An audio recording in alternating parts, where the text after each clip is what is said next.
lot of what's about to be said here, I do, in fact, 100% agree with. However, there is one part of this that I do think needs a further examination. And that right there, of course, is everything that Mark Halperin said when he talking to Tucker Carlson the other day. Trump wins 3 weeks from today. Mm-hmm.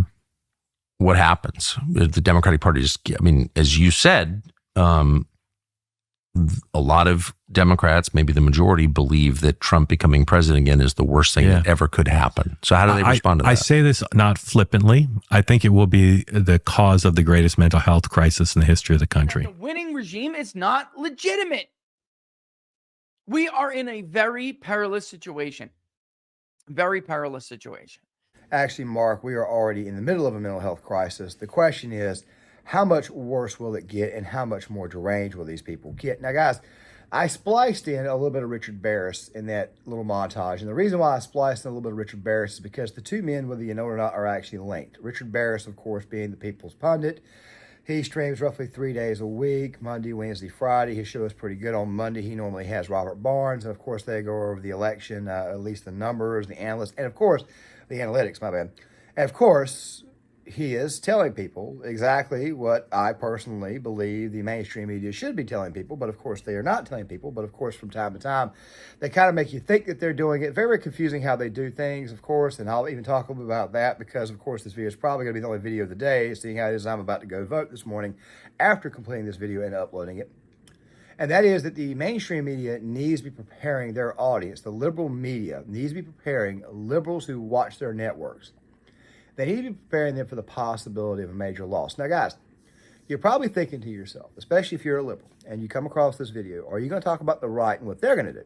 Yes, I actually will do that. I'll be doing a little bit of that in this video, and then I'll be doing another video right before the election talking about what happens after the election, regardless which side wins or loses. The reason why is because most people on the right, and of course they love to use that date, that 6-1 date, I got to say very odd, they love to use that date as evidence against the right and say, you see how murderous they are? No, the vast majority of people on the right just simply go on about their business and go back to work. Of course, we got to find ways to adjust and prepare for the incoming Democratic Party nominee being president, the crap show that's about to come. And of course, people on the left, when they lose an election, these people go absolutely crazy. They flip out, riot, and tear things up, as Richard Barris explained in his segment the other day. Real quick, I want to go ahead and say this. I said that Barris and Halperin were linked. Halperin's a pollster, but please forgive the lack of introduction. I want to get to this part first, and I'll come back on the other end and give you guys a much broader explanation of who Halperin really is and his expertise. And then you have the other side. That last time they lost, when they were blindsided by polls and pundits who told them they could not lose, began to overturn cars, burn down businesses in the nation's capital. Aren't more people talking about this? We have a major mental health crisis in this country that impacts our politics. True. This is what these people do. Anytime somebody brings up riots, anytime somebody brings up order or chaos or whatnot, or lack of order, make sure you guys always remind them of 2020. Speaking of that, before we go any further, two things. Number one, make sure you guys please go ahead and cut the notifications on for the videos, so that way, notifications for the channel, so that way you guys are notified when the video comes out. Also, to go on top of that, please make sure you guys hit the like button, so that way the video will show up more in the algorithm. We're going to make this channel much larger, make all the channels I plan on creating much larger, because, of course, we'll be doing more than one channel come next year.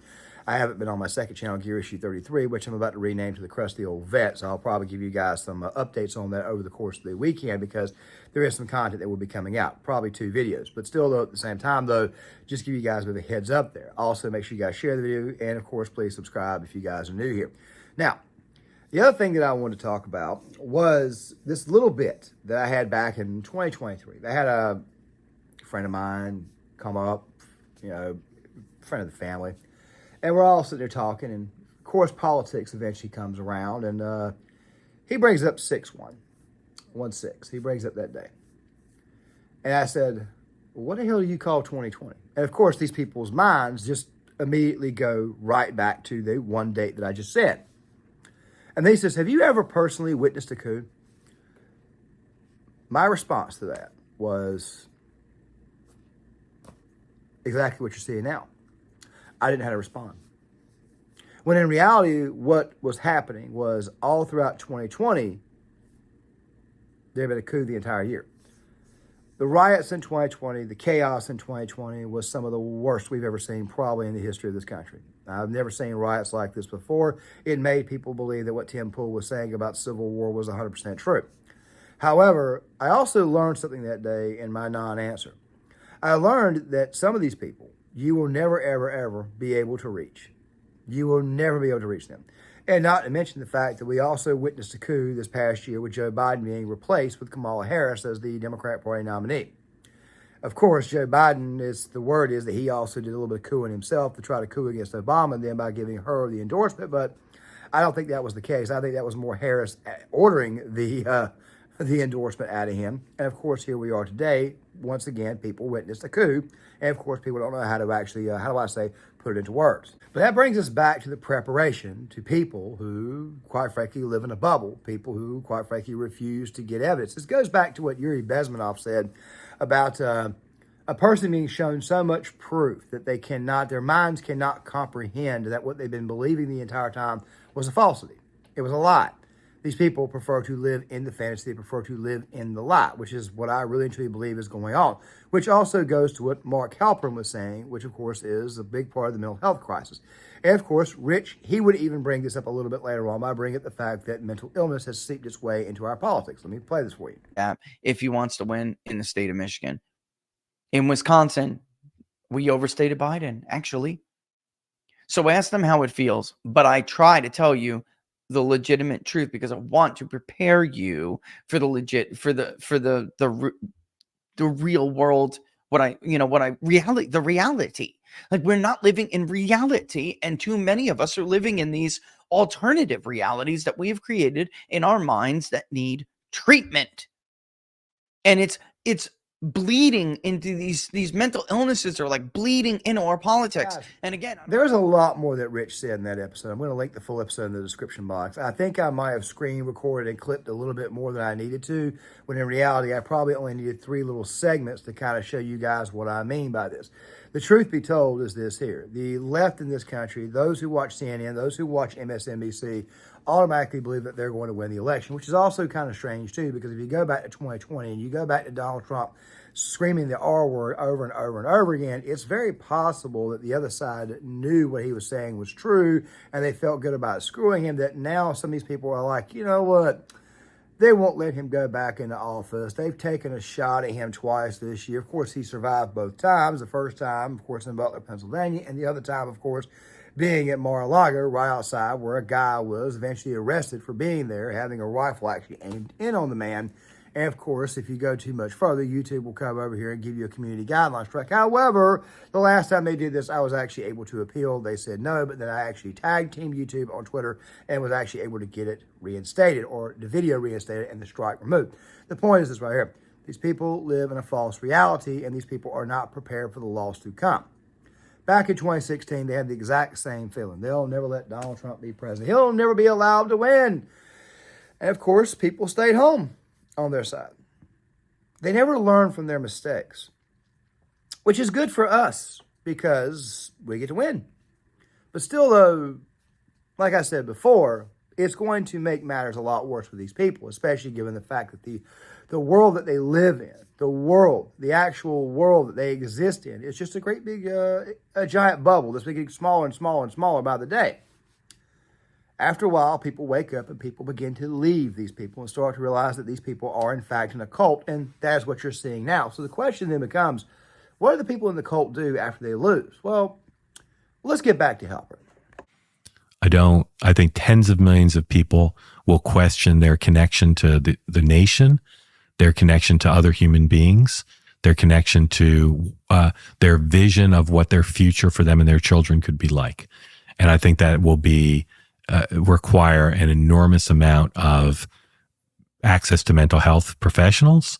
I think it'll lead to trauma in the workplace. I think there'll be some degree of Are you being protest. serious? 100% serious. 100% serious. I think there'll be alcoholism. There'll be broken marriages. There'll be What? Yeah.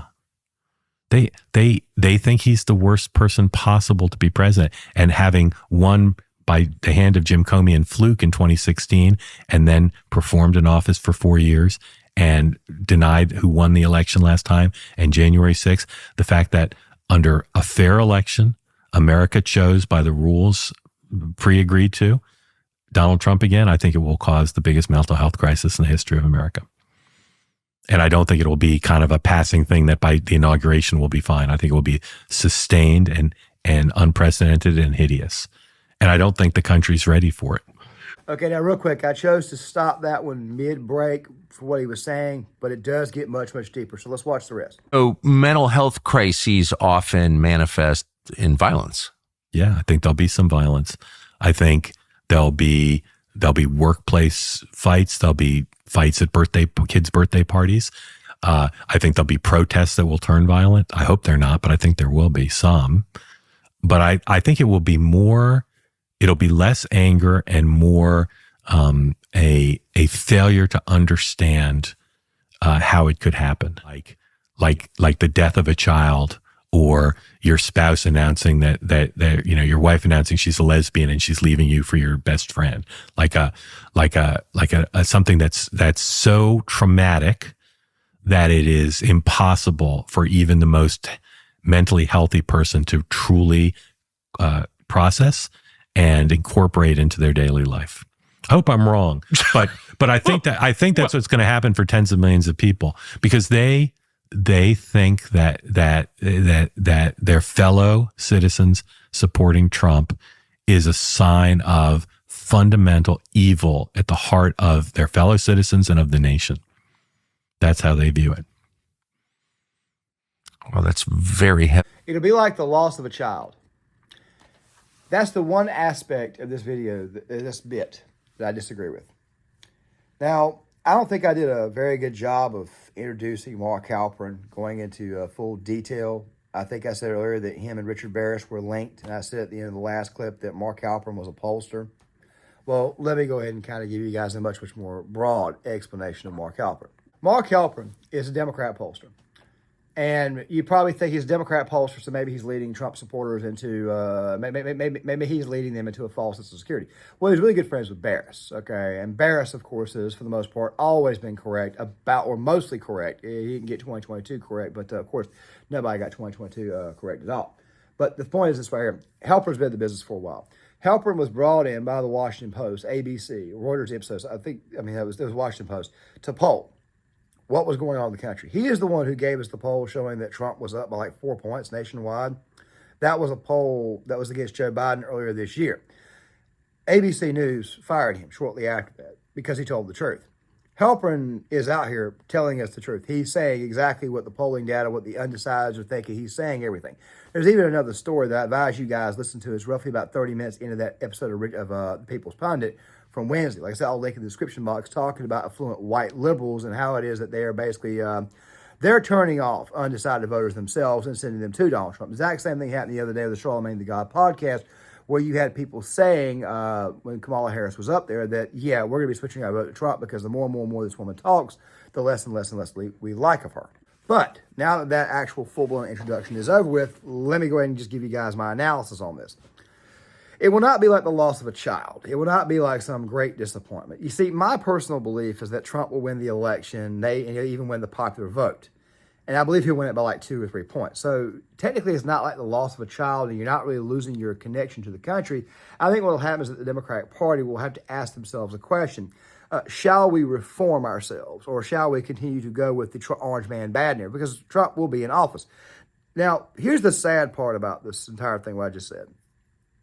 If they had just allowed the Hunter Biden laptop story to just go through, if they just would have allowed, or let's just say if they had not been so pro-Biden, they would be done with Trump right now, because Trump would have probably gotten reelected. Trump would be leaving the Oval Office right now.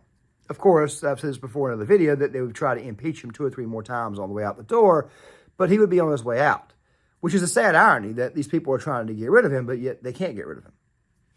Every time they indict the man, his poll numbers go through the roof. Every time something happens to this man, his poll numbers go through the roof.